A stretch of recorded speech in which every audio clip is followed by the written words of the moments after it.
Right, so the purpose of this video is to document the pre-existing damage on this S14 or S15 Silvia, I think it is.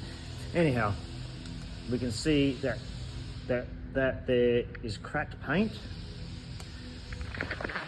Underneath it, all the paint's actually rubbed off on that top section.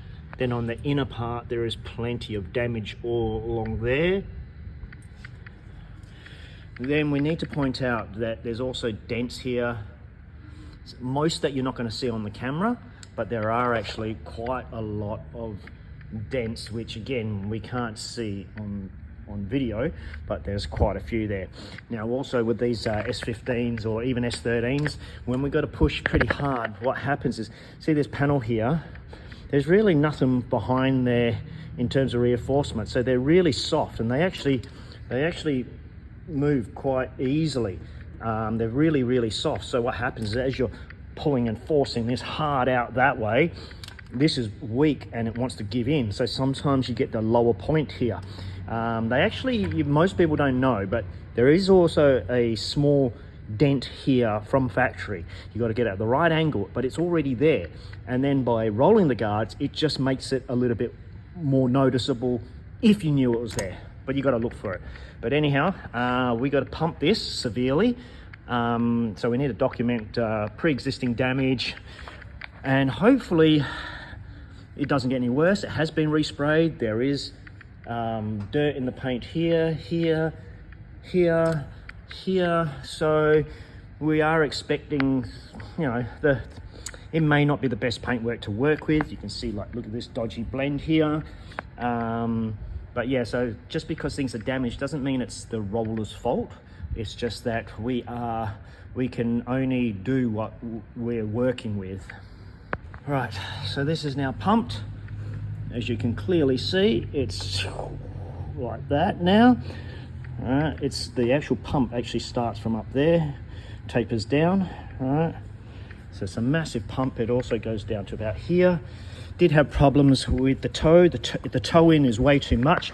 When you want pumping like this kind of done and symmetrical rolling, you should actually organize your wheel alignment on the rear to not have too much toe in. Otherwise the roller curves inwards on the front here, but then pushes outward at the rear. So rather than it going perfectly straight like this, it's going on a diagonal, all right, which is not going to give me the shape I want because of the pre-existing damage that we saw and the aggressive nature of rolling that we've had to do. What I want to do is just sort of clean up the rough edges on this cracked paint with some 240 grit sandpaper, like so. And then in actual fact, that cracked paint actually looks better now than what it was before.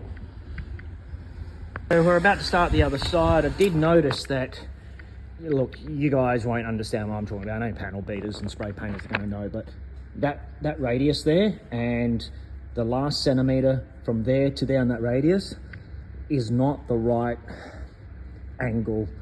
There's a bit of shaping that's different compared to stock. Also, this radius here from there to the inside is way too sharp. That normally has much more of a progressive angle or corner, and that's a bit of a sharp one. So someone's had to shape this during the repair before painting, and then just to show that why I know it's been resprayed. You can see there's dirt there, there's more dirt there, and there's more dirt there, fisheye there, more dirt everywhere else.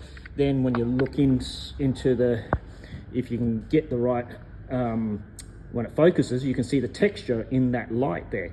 That texture is not factory texture, okay? So when you're zooming out, seeing it with your naked eye, you wouldn't notice that until you actually zoomed right in. It's not just orange peel, it's a particular type of texture. Right, okay, so this side is now done. I'm puffed because it takes a lot of force to move this. It doesn't actually take very long. It only takes around about 2 minutes really to get that. But what it is you've got to heat this up, and you only have about 30 seconds to work that whilst you've heated it up, because the heat dissipates so quickly, and you've got to keep it at maximum temperature, and then heat it back up and then work it for another 30 seconds. So really I try and have this done in like 2 minutes. I'm only having to heat it up maybe 2-3 times to get it to about this level. This was a straightforward job, so there's no other manipulation I need to do. Sometimes I do need to go back and start again by working a specific area for a lot longer, because for whatever reason it was a little bit out of shape, and then I'll try and fix it if I can, but most of it's to do with the alignment and the toe-in side of things. Anyway, it's time to get the wheels back on and see how she looks.